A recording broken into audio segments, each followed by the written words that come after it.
This is a lesson in 3.6, the structures and functions that allow animals, plants, and single-celled organisms to reproduce. So far you've learned about living things moving, getting and using energy, growing and developing, and now you're going to learn about reproduction. Quick definition. The process by which living things give rise to the same type of living thing is called reproduction. Crocodiles, for example, produce only more crocodiles. They can't produce snakes, lizards. You're human because your parents are human. So there's this whole idea of like produces like. We're going to talk about two different types of reproduction, sexual versus asexual reproduction. Sexual reproduction usually requires two parents. This is how most of our multicellular plants and animals reproduce. Asexual reproduction usually requires one parent. This is how most of our single-celled organisms reproduce. It's a picture of a flower reproducing sexually. They usually need help from a bee or wind. Pollen gets on the bee's legs. The bee flies around to eat the nectar from the plant, and the pollen then falls off into another plant's pollen tube. You can see in the picture the red line is the pollen going down and fertilizing the egg. It's another example of sexual reproduction.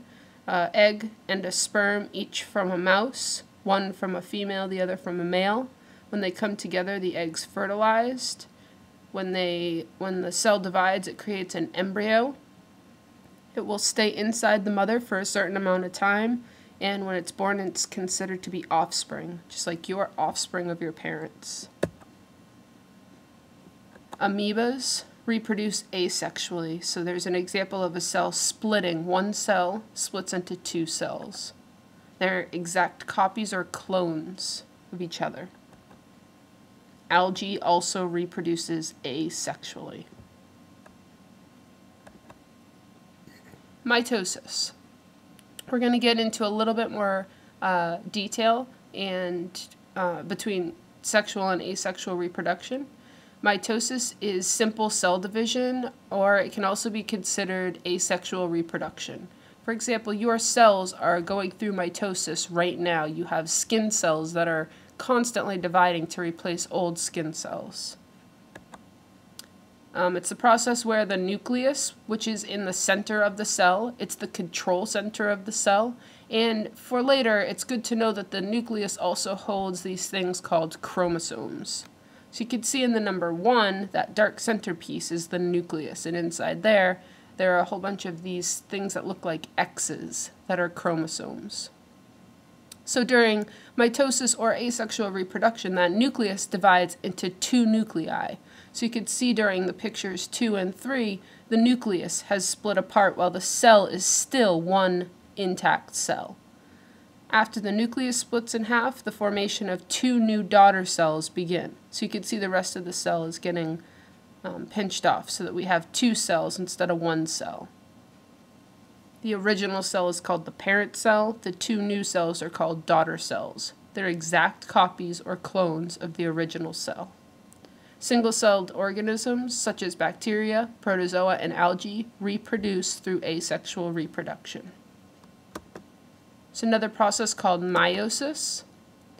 Living things that reproduce sexually have these special things called sex cells. Egg and sperm are an example of sex cells. And meiosis forms sex cells. We start off with one cell and it ends up dividing into 4 cells. When it divides into 4 cells, each of the new cells has only half of the number of chromosomes as the original cell. For example, humans have 46 chromosomes in each of their cells. Chromosomes are like the blueprint. It's what builds us.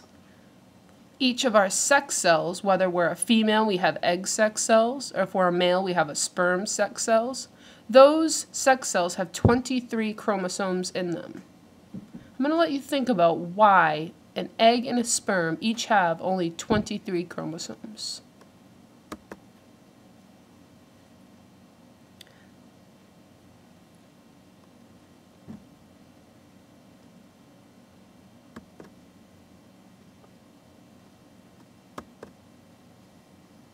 Sexual reproduction. So now that you know a little bit about meiosis, we're going to talk about how all of this comes together.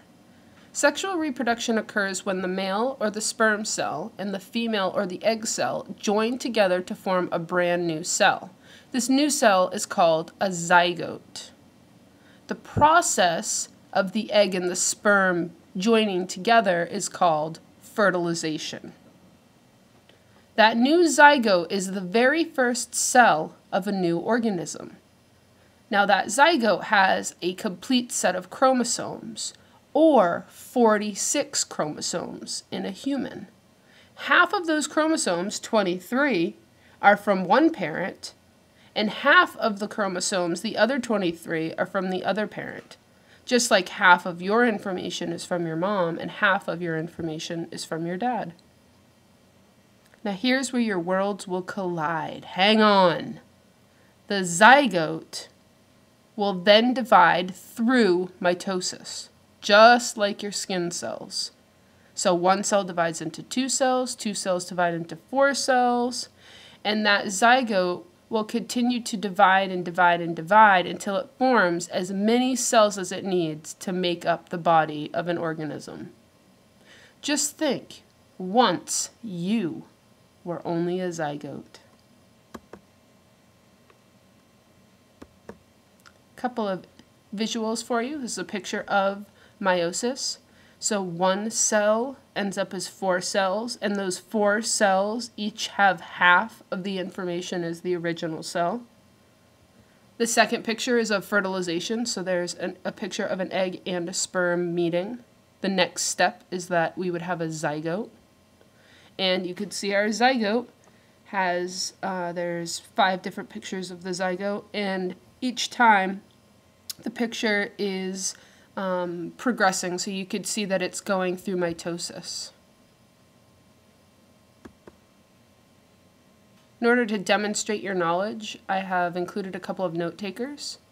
You need to pick one from each of the note takers. So you need to either compare sexual and asexual reproduction or fill in the following concept map on this picture or this slide, and pick one of these 3, staple them together, and they're considered one piece of evidence. 3.6, reproduction.